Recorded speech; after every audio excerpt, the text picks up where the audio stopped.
So leaving Woody Gap, started day 3. As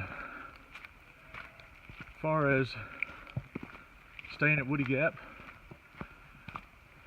as a general rule, as far as hiker safety, there's the entering Blood Mountain Wilderness.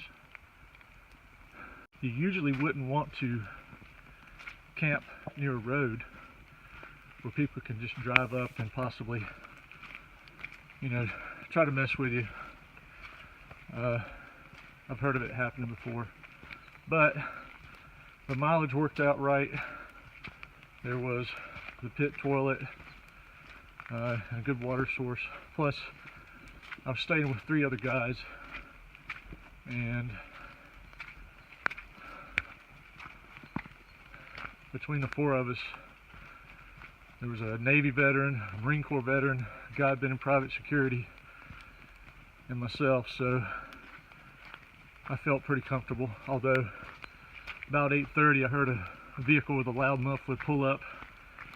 A couple guys got out, came up the trail talking really loud, playing some music on a phone or a Bluetooth speaker, and they came up where the turnoff was, where we were camped, and I couldn't make out what they were saying, but they were there about a minute, and then they turned and went back to their vehicle. And a little later, another couple of cars came in the parking lot, got out, playing music, talking. They didn't stay long either, so didn't have any incidents. But if you need to camp near Woody Gap, about a mile south of Woody Gap, there was a small campsite.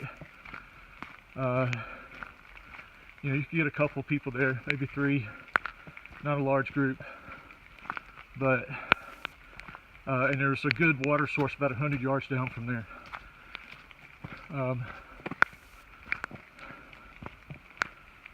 So hoping to make it to Blood Mountain Cabins today. Here's Hawkeye and Ringo up ahead. Alright, reboot, heading north. So it's 12:45.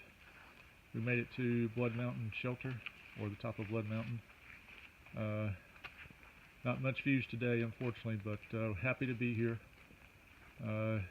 Not much change in the conditions. Temperature's still pretty warm, so as long as you keep moving, you're okay. You get kind of cold if you stop. Haven't filmed much today because the lens has been fogging over, but now we got about a 2-mile brutal downhill and down to Blood Mountain Cabins, so hopefully the knees will hold up.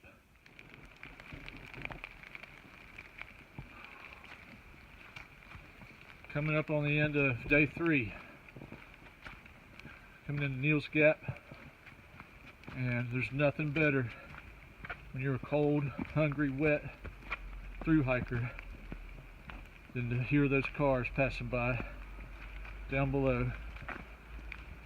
I'm going to go down here and pick up a package at Mountain Crossings, and then head down to Blood Mountain Cabins. We've got a cabin reserved.